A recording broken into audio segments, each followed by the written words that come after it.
Hi there, welcome to the Craft Angles channel. I am Nandini and today I am showing you 3 ways to use your plaid stencil. Plaid designs are one of my favorites, especially for masculine cards. We can create so many different looks by just changing up the colors of the inks. So let's get started. I will be using the diagonal plaid stencil by Craft Angles today. I am also using the dual texture white cardstock. This is a lovely cardstock that is smooth and shiny on one side and matte on the other, making it the perfect choice for stamping and inking. I have already cut some panels measuring 4 inches by 3/4 inches. I will start by attaching my cardstock panel to the stencil with some washi tape. This is an important step to make sure that the stencil stays in place and I get crisp inking through the stencil. I will be using blue and green for my background. You can use any colors, just make sure they blend well. I will start with the green and cover around half the panel with it. Next, I will use blue, making sure to blend the two colors well so that there are no harsh lines showing. You can use as many colors as you wish. You can also change the direction of the blending to vertical or diagonal. The golden rule of getting a smooth blend is layering. Always start with a light layer of ink and add more as you wish. If you start with too much ink, your ink blending will look patchy. Our first background is now ready. I will leave it to dry while I start with the second background. For the second background, I will blend a layer of green on the whole panel through the stencil.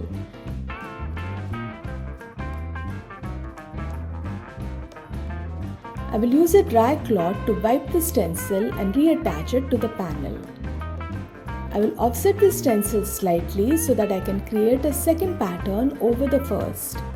This is the reason I am using dye inks today. Dye inks are transparent and the bottom layer will show through. In the places where two inks overlap, a different color will be formed. This technique can be used for any stencils which have a geometric or repeating design. With that, a second background is ready.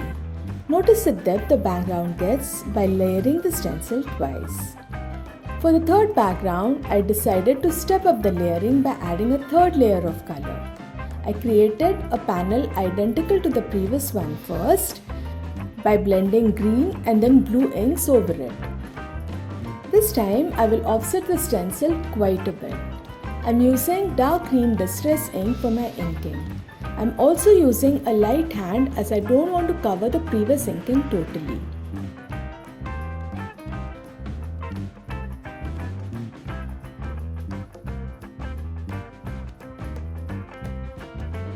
And with that, our third background is ready. I used the birthday boy stamp set for my sentiment. I stamped it with Versamark ink on strips of black paper and heat embossed it with metallic gold embossing powder. To create the card bases, I scored the vertical A2 card bases into half and glued black cardstock panels on top. I die cut the plaid panels using a rectangular die. To assemble the card, I will center each panel over the card base and glue it down. I will add the sentiment. And with that, the card is done. I will repeat this process for all the cards.